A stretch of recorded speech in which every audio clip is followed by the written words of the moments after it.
Christmas Day celebration, an annual festivity commemorating the birth of Jesus Christ by Christians worldwide, is only hours away. Being a festivity that comes once in every year, Christians anxiously look forward to celebrating the day with far-reaching preparations, bearing in mind the need for moderation as well as exercising caution against COVID-19 while celebrating. Already, Christians in Maiduguri, the Borno state capital, are in festive mood ahead of the religious fiesta with preparations in top gear at shopping malls, livestock markets and poultry sales spots, among other places, despite the daunting economic situation.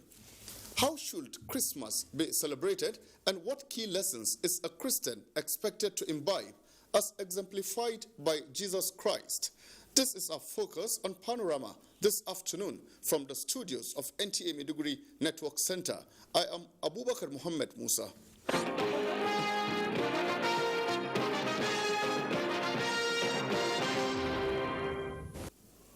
Let's begin with security matters. Troops of Operation Hadinkai in the Northeast Theater of Operations have been tasked to remain focused and steadfast as they go into the final phase of the campaign against terrorism and other acts of criminality undermining national security and stability. President Muhammadu Buhari, who addressed the troops at Maiduguri International Airport, insists that the nation's strategic end state of defeating all adversaries must be achieved and the economic viability of the Northeast restored. State House correspondent Adamu Sambu has the report. I am here on behalf of a grateful nation to thank and commend you for your service and sacrifices. Without doubt, in the last 6 years, the sad reality inherited in the security situation here is tempered by the progress made in the fight against terrorism and insurgency. The recent mass surrender of terrorists to the armed forces, the resettlement of 18 towns by the Borno state government since 2019, as well as increased access to farmlands and businesses in places like Banki and other key areas are evidence of the significant strides achieved in the middle of the devastation. You have displayed extraordinary resilience and steadfastness in the face of adversity. That is the spirit, tenacity, and resolve that the Nigerian Armed Forces is known for. As your Commander-in-Chief, I am mindful of your selfless sacrifices, which in some cases have entailed paying the supreme price. The nation owes you a debt of gratitude for your commitment, dedication, and unalloyed loyalty to the Constitution of the Federal Republic of Nigeria.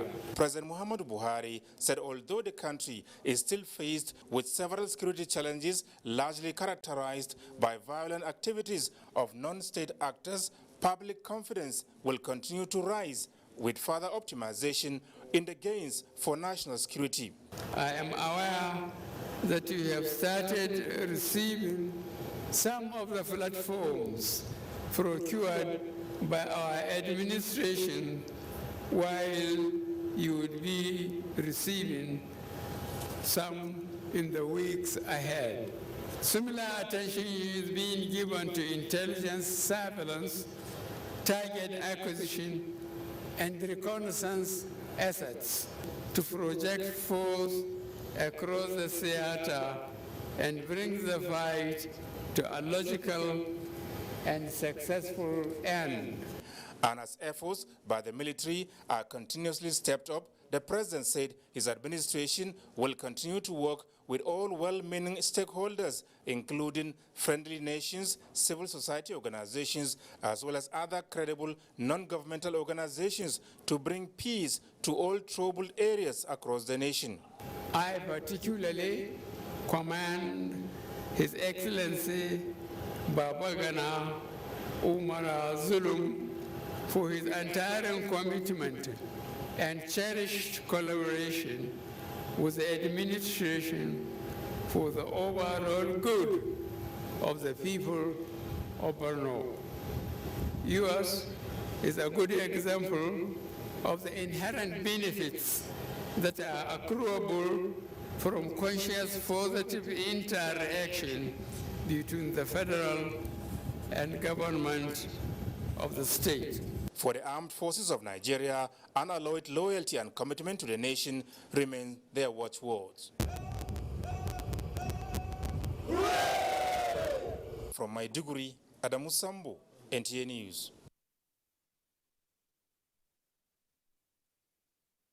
And still on the president's visit to Maiduguri last Thursday, President Muhammadu Buhari has promised to ensure that in the last lap of his administration, every day counts in the delivery of public good. The president stated this when he paid a courtesy visit to the Sheikh of Borno, Abubakar Ibn Umar Garbay Al-Amin El-Kanemi, as part of his official engagements in Borno State. State House correspondent Adamu Sambo again reports on this and the landmark projects inaugurated during the visit. This is the second time in 6 months President Muhammadu Buhari will be visiting Borno State out of constant worry over the difficulty suffered by the people due to terrorism and insurgency. It is, however, fulfilling to the president that the efforts at disrupting and destroying critical infrastructural facilities by the criminal elements have come to naught with the pragmatic execution of people-centered projects relentlessly by the government and well-meaning indigents of the state.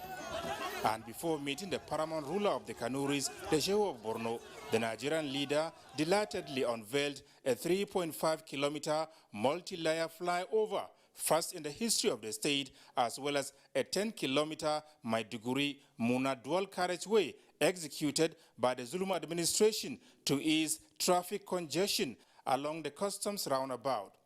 Another state government project inaugurated by the president is the Tijani Bolori Memorial Day Secondary School, one of the world-class mega schools built to address the challenges of out-of-school children in the state. And at the University of Maiduguri, President Buhari inaugurated a 2.5 billion naira state-of-the-art Center for Distance Learning, as well as an international conference center donated to the institution by Alhaji Muhammadu Indimi.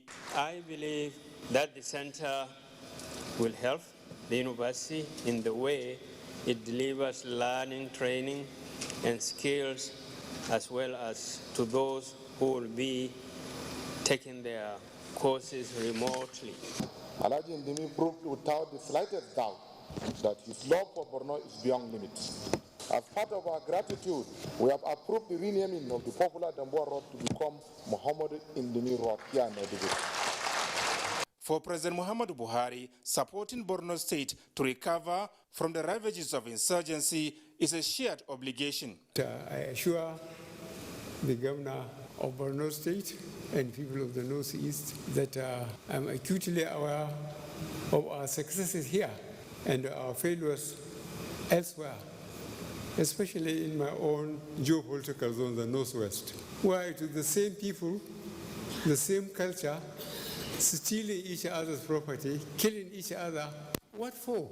I have ordered and have started receiving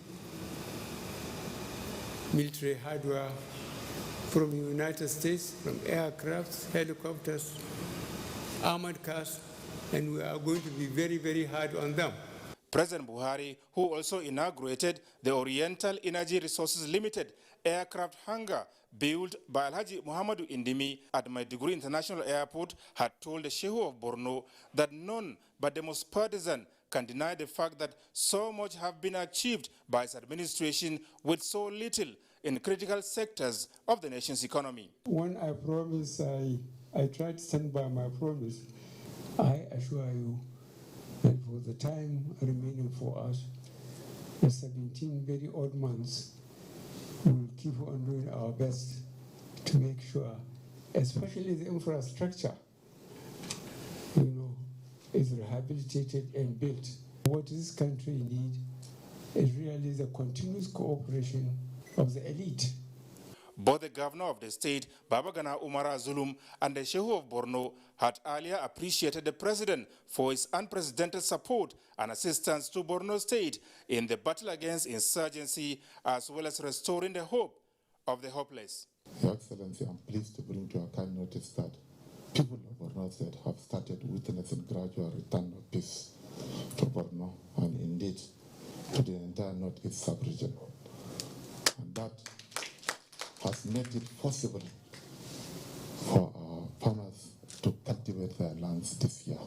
And we must sincerely appreciate and commend your administration for the efforts so far made toward bringing lasting peace to Borno and the northeast sub-region. President Buhari has since returned to Abuja.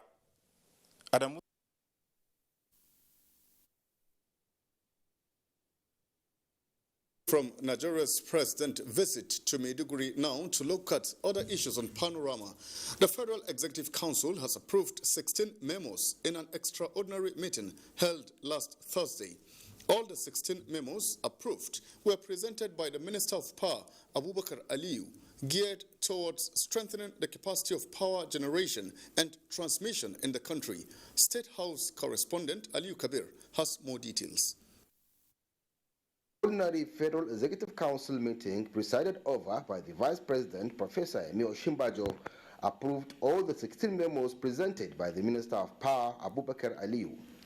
Briefing State House correspondents at the end of the meeting, the Minister of Information and Culture, Lai Mohammed, said the meeting was to ensure the Council begins a clean slate in year 2022. So we had quite a lot on our plate today, but the Ministry of Power in particular took center stage, presenting an unprecedented number of memos, I think about 16. One of the 16 memos approved include the construction of 2x60 MVA 132-33 kV substation at Ikare, Akoko, and 2x132 kV lines bear extension at Oke Agbe in Ondo State, amounting to over 2 billion naira. The minister added that FEC also approved the supply of 65 Hilux and 20 SUV vehicles nationwide at the cost of over 2 billion naira. This is in addition to the procurement of 1,500 drums of Transformer 001 nationwide at the cost of over 320 million naira. FEC also approved the construction and installation of 142 kV double-circuit transmission line in Ekere, Ijesha, Isu, Elukbeju, Ado Ekiti in Ekiti State at the cost of over 8 billion naira. We need to put more investment into the transmission so that we can improve the wheeling capacity of the TCN to be able to take up enough electricity from the generation. Also approved was the construction of new national control centers at Oshogbo Lot 1 and Gwagwalada Lot 2 of the FCT, and the construction of 2x60 MVA substation at Shaki and the extension at Ishei in Oyo State, as well as at Malumpashik and Kara extension in Kaduna State, and the additional work of 33 kV double-circuit transmission line project from Kaduna Power Plant to Mondo Substation. Construction, design, manufacture, supply, installation, and commissioning of transmission lines 330, 132, and 33 kV at Lekki in Lagos State. The repairs of 100 MVA 330 at 132 kV power transformer at Ueli, Delta State, 2 component, 416,100 US dollar. With the projects consuming over 28 billion naira, the minister added, are geared towards enhancing the capacity of the transmission and distribution of electricity in the country. From the State House, Aliyu Kabir, NTA News. You're on to Panorama on the largest television network in Africa, the NTA. Let's take a break now. More stories for you shortly. The vaccine offers hope for a safe country free of coronavirus. I urge all state governments, traditional and religious leaders to take the lead in the mobilization effort within their environment and spheres of influence. I similarly urge all eligible Nigerians to present themselves and be vaccinated in accordance with the order of priority already mapped out at the various authorized designated centers only.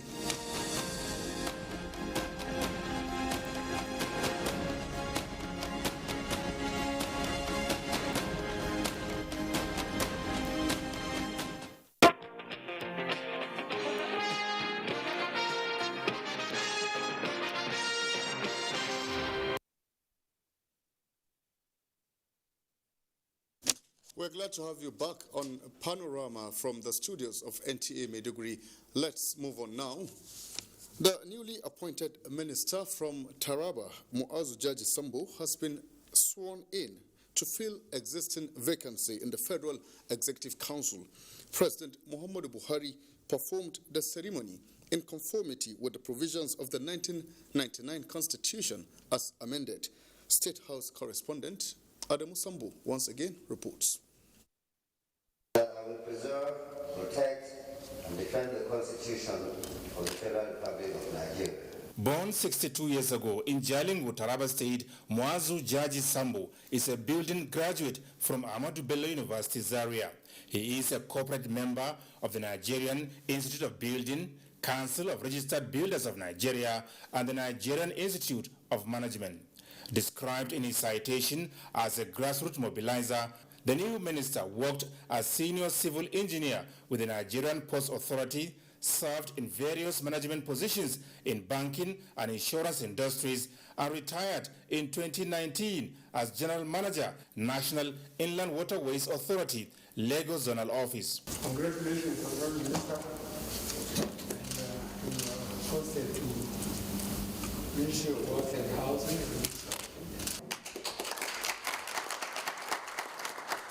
The new Minister of State for Works and Housing, Muazu Jaji Sambo, thanked President Muhammadu Buhari for what he called the heavy sense of responsibility placed on him and promised to live above board in the discharge of his mandate. I want to assure Mr. President that the confidence he has reposed in me will not be misplaced. I'll assure Nigerians that I shall carry out my duties as Minister of the Government of the Federation in accordance with the oath of office that has just been administered on me, and that I will help Mr. President to propel this country forward. So what will Nigerians expect from you as Minister of State for Works? Nigerians will expect a very hard-working slave driver. Muazu Jaji Sambo replaces Saleh Mamman, sacked by President Muhammadu Buhari as Minister of Power on the 1st of September 2020. From the State House, Adamu Sambo, NTA News. Preparations for this year's Christmas are in top gear in the capital city of Maiduguri, the Borno State capital, as Christians make last-minute purchase of items for the festivity, which is barely hours away. Jadwa John Jesney completes the story. One predominant activity during the Yuletide is the increased rate of travel by people to celebrate Christmas with their loved ones. The story is no different here in Maiduguri, the Borno State capital, as large number of buses dispatched to convey commuters to various parts of the country. The hustle and bustle in the socio-economic environment had also increased as residents engaged in last-minute preparations, which include buying and selling of livestock and chicken, hairdressing, sewing and purchase of clothing, as well as increased buying of fuel at filling stations, among others, as part of general preparation for Christmas celebration. Some traders and residents who spoke to NTA News lamented over the significant increase in price of general goods and advised that one should celebrate according to his or her financial capacity. Ba kwastomomi gashi maza ka zo na safe kai kiso daya ko biyu ka tafi. For the customers are so scarce. It's outrageous. Like everything is just getting worse every day. So you have to do what you have to do. Like follow your budget to buy what you want to buy, no matter what you are buying. People should cut their coat according to their size. Buy what you think you can afford, and then you leave the rest. We can't kill ourselves now, and we need to celebrate Christmas. as usual. The customers, they need to eat food. They need to eat good food. There's no money. It's not as if our salaries have increased. They added that with the new Omicron coronavirus variant, roaming the streets of cities and villages is not advisable, and therefore expressed the need for continuous adherence to the COVID-19 protocol. Whenever you're coming to a public place like this, you should always put on your mask. It's really deadly, so we really have to protect ourselves and our loved ones. Yes, it is Christmas, celebration of birth of Jesus Christ, Savior of the world. But the need for moderation in spending is of great essence, and caution against COVID-19. Always use your face mask. In Maiduguri, Jadwa, John Jesse, NTA News. Thank you indeed, Jadwa. Now, the peculiarity of Borno State being an epicenter of Boko Haram insurgency, which is in the process of recovery with relative peace now being enjoyed, makes its socio-economic activities a little harsh than obtainable in other parts of the world, thereby making commodities, particularly food items, more expensive than the usual. During festivities such as this, the demand for food items are usually high as people make purchases of a variety of items to celebrate the day. Despite the economic challenges, Christian community in Borno State is in high spirit, making preparations ahead of the day. In our studio to discuss Christmas in the face of economic challenge is the Secretary, Christian Association of Nigeria, Borno State, Pastor in charge of EYN Church, Wulari Maiduguri, Reverend Joseph Kwaha. Pastor, it's a pleasure to have you join us on Panorama this afternoon. Thank you for having me. Okay, let's begin this way. What is Christmas? Christmas is a festival celebrated to commemorate the birth of Jesus Christ, his coming into the world to save mankind from their sins. And Christmas also is a period full of peace and joy in the entire Christendom. And we celebrate Christmas in three folds. We celebrate Christmas as a family, and we celebrate Christmas as a church, and we celebrate Christmas as a community. All right. Okay, Pastor, what key lessons of Christmas is a Christian expected to imbibe as exemplified by Jesus Christ? The key lessons that Christians are expected to imbibe in this period is love, humility, and sharing, thankfulness, and also relating and tolerating one another. All right, I wish we could continue talking, Pastor, but it appears time is not on our side.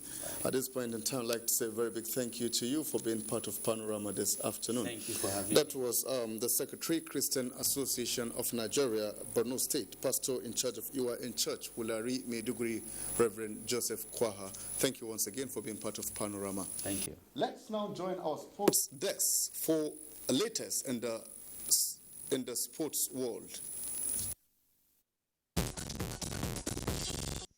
Nigeria Super Eagles ended 2021 in 36th position in the latest FIFA World Rankings released on Thursday. In Africa, Nigeria occupy 5th place as their 2021 AFCON Group D opponents, Pharaohs of Egypt, did not change position. Also, as they are in 45th place and 6th on the continent. In a related development, President of the Nigeria Football Federation, Joe Pennick, has confirmed that 3 top foreign coaches have been interviewed for the role of Super Eagles manager. They are Jose Mourinho, Jose Peseiro, and Mladen Krastajic. I will look at the antecedent on discipline and esteem. And 2, we also look at hunger. How hungry is he to win trophies? In volleyball, organizers of the 2022 International Volleyball Federation World Championship in Russia have confirmed the venues in 10 host cities set to take place in August and September 2022. Moscow's VTB Arena is one of them, while St. Petersburg has 2 venues, with the Ice Palace and Silbo Arena also to host the volleyball players. With Sports Update, Manzi Marcus, NTA News.